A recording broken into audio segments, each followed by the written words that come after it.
originally bought this land here in Sedona, Arizona, we thought this was gonna be an absolute home run. But between high interest rates, Airbnb bans, and a ton of other issues that came up, we're having to come out of pocket over $800,000 just to close on this property now. Welcome to the Eagle's Nest, our 10-unit complex. Buckle up, it's gonna be a bumpy ride. Flipping fortunes, here we go.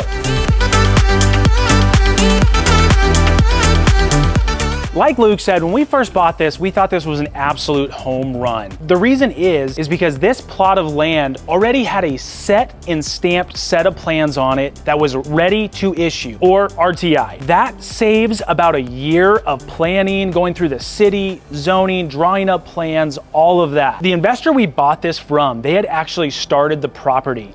They had slabs poured for each one of the buildings, so it was really just us coming in and going vertical. There are so many quirky things that came up on this property. That is the one negative of taking over a property that has already been started. You're gonna run into issues, but guess what? You're gonna get through them. So before we bought this, the previous owner had come in and done all of the grading and drainage. They put in this massive culvert that runs down through the backside of this property. They did all of the slabs, like I said. The previous owner said she was into it over $1 million just in that construction portion alone. Since the plans were already drawn and approved, we really couldn't come in and make too many changes whatsoever, because guess what? That was gonna delay the city, have to come back, make corrections, resubmit, and we were not about to do that. So what you are looking at is exactly what the previous owner had drawn up. It's 10 units, each unit is a 3-bedroom, 2.5 bath, just around 1,400 square feet. The thing we loved about it, each unit has its own single car garage, and the layouts of these was honestly amazing. We couldn't really come up with something better that we thought was gonna be better fit for this. No, it was on point.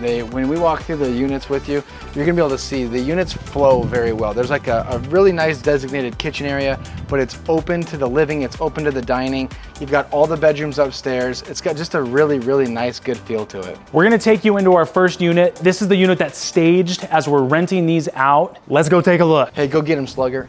Hey. Welcome to unit number 1 of the Eagle's Nest. So as you'll see, we've actually staged this one unit. So basically why it's all staged right now is because when we start taking long-term tenants through here, you know, showing them what it offers, you want to give them the good feel of like, hey, look, this is what your unit can look like once you have all your furniture in and everything. So once again, I think it's a great layout.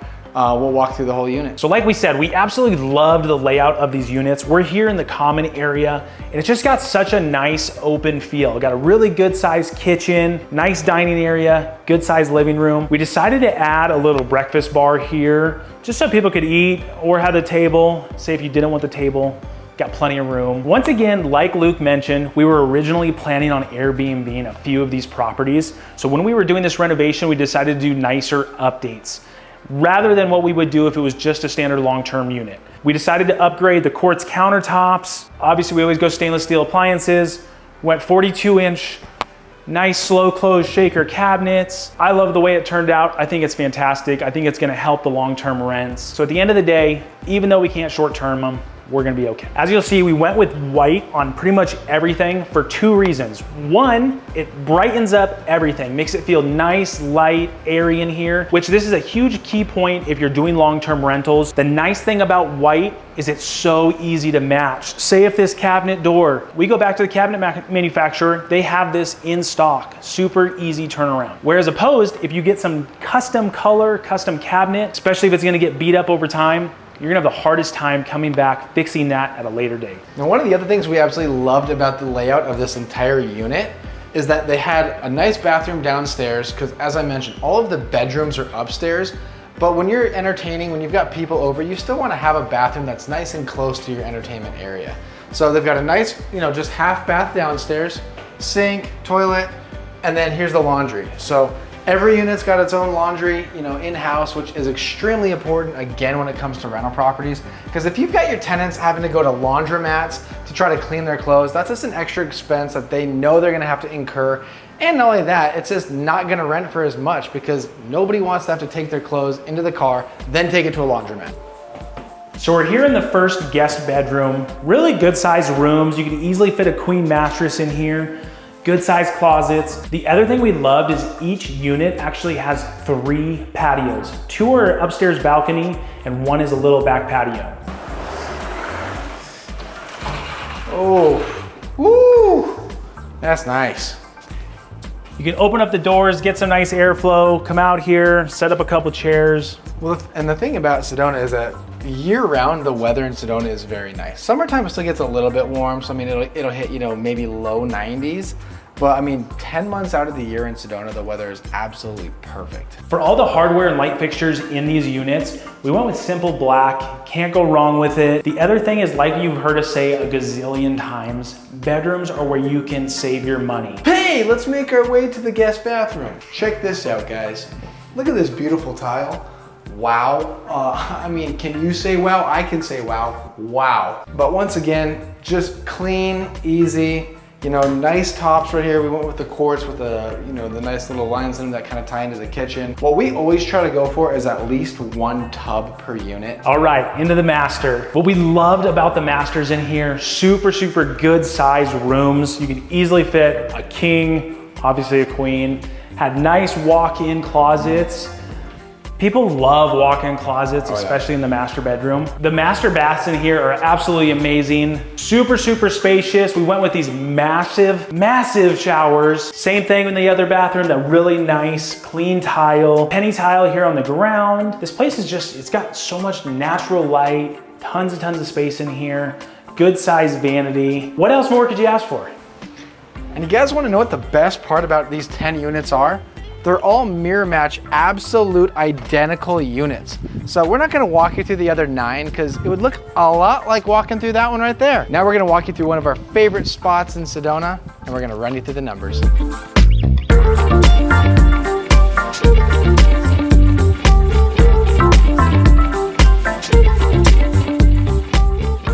All right, so we're sitting down for lunch at one of our favorite restaurants here in Sedona, Oak Creek Brewery.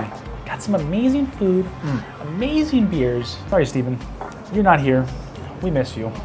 Not. There are a number of things that went wrong on this property, so we're going to dive into those, starting with Luke. Oh boy. What was wrong? Wait.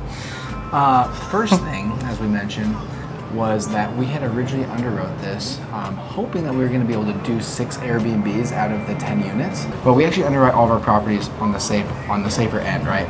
So we underwrote them to be long-term, but we were hoping to be able to Airbnb 6 of them. So when Oak Creek shut down the Airbnbs, we were originally thinking that we would be able to get about $3,500 per unit long-term, which that is still realistic.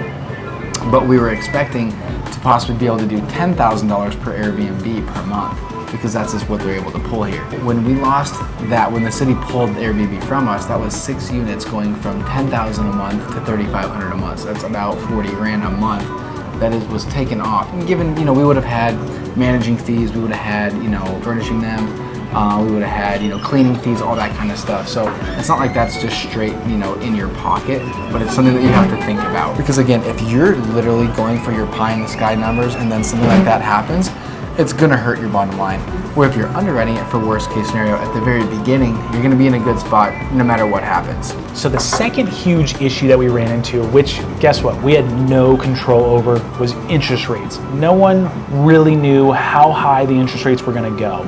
Right when we bought this property, we could see on the horizon they were going to start climbing, but we had no idea how high they were gonna go.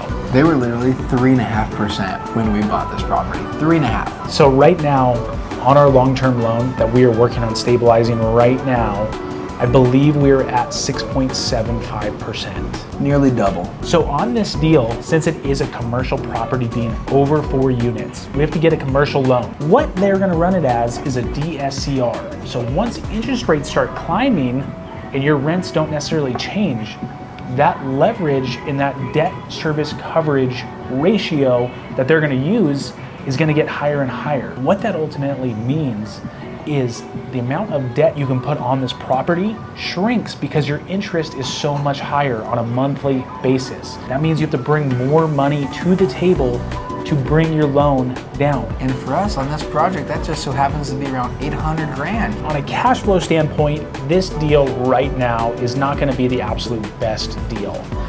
But a few things that we absolutely do love about it. One, Sedona. Sedona is a flagship town. It's something that you really are proud to own. And this being brand new construction obviously really helps that. So although Oak Creek did outlaw Airbnbs, another thing that Sedona did, they're no longer changing properties to multifamily zoning, which means that what is existing is what is gonna stay, which at the end of the day, supply and demand, it's gonna drive our prices up over time. And as interest rates do start to come down and rents are going to continue to go up just with inflation and everything else, here in 5-10 years, this deal is actually going to be a great deal. On that, guys, we're gonna start eating. Oh, We'll get back to you. we will see you soon. Cheers.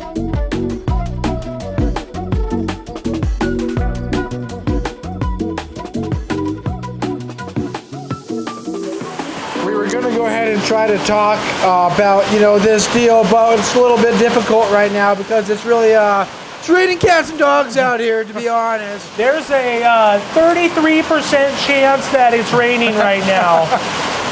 Yeah. And now let's talk about the most important thing, the numbers, right? The numbers are what make everything work, right? So we bought this land for $1.35 million. So that was the cost of the land. Keep in mind, it was already RTI, so it was already, permits were ready to issue. There was already some of the slabs down, so it saved us some money there as well. So the previous seller had mentioned they thought that they had put somewhere in the ballpark of about $1 million worth into this property, which we can totally see. Because again, by the time you start adding up plans, permitting, obviously the cost of the land, the slabs that were poured, stuff like that, some of the grading and drainage that was already done, we could easily see that. So buying at 1.35, we were happy with that. The thing where it kind of got us in trouble though was our holding costs, because we were expecting this project to take about 1.5 years, and it ended up taking 2.5 years. So that being said, we were kind of hoping holding costs would be somewhere in the ballpark of maybe $500,000. It ended up being closer to $1 million. And then the cost of the project obviously is not cheap. So by the time you add in everything for the cost of the construction, we were at, damn. So for construction, the cost of construction, we're right in that ballpark of about 2.2 million. And again, that's to get it to the point of what you guys just saw, right? So if you take that 2.2 million plus the 1.35 plus the million-ish in holding costs, we're right in the ballpark of about $4.5 million all in on this construction for this 10 unit in Sedona. Where it gets a little interesting is that we think it's probably worth somewhere in the ballpark of about $5 million if you just look at what the cap rates currently are for this project. So that is where Jake was explaining where we are going to need to come out of pocket a lot more than expected, because again, what the loan that they're willing to give us based on what it's actually worth, we were hoping that there's a chance we could be free and clear and out of pocket, no dollars once it was all said and done, but we're having to bring an extra $800,000 to the table just to stabilize this loan and put a long-term loan on it. But keep in mind, it was 2.5 years, it was a lot of work, and there was a lot of headaches. So it's one of those things where you kind of have to look at it where, was it worth it? It's kind of tough, being honest. Definitely tough. If I was to be able to have the opportunity to start fresh and make the decision right now, I would not do it. You know, even when a deal like this is literally a punch in the gut, this is just part of the industry. You have to roll with the punches, roll with the cycles of what the market is giving you. You get into something, you gotta see it through. It's the only way to do it. Guys, this is exactly why we made this channel, Flipping Fortunes, was to share the positives and the wins and also the negatives and the hurdles that we run into and have over the last 10 years in business. We're also gonna be going deeper on the development side in the community, so keep an eye out for that. If you haven't already, hit that subscribe button, drop us a comment down below on what video you'd like to see next. We appreciate you guys. We'll see you on the next one.